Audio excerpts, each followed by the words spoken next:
Hanggang ngayon ay hindi hinihiwalayan ng asawa ko ang kabit niya. Natawa naman po ako doon.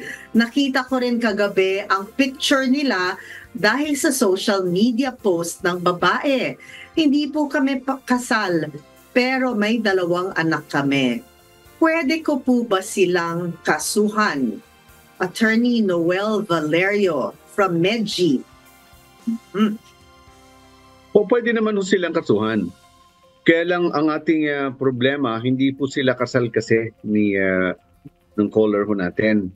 So, ang po pwedeng ikaso ay yung tinatawag natin BAUSI, yung 9262.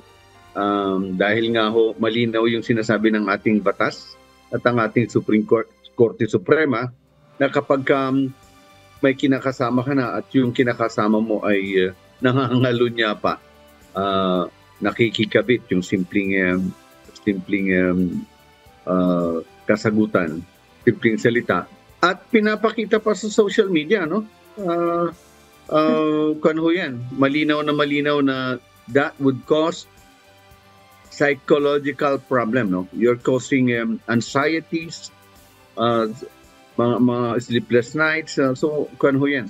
May psychological impact ho yan dun sa asawa. So, pwede ho ba siyang kasuhan?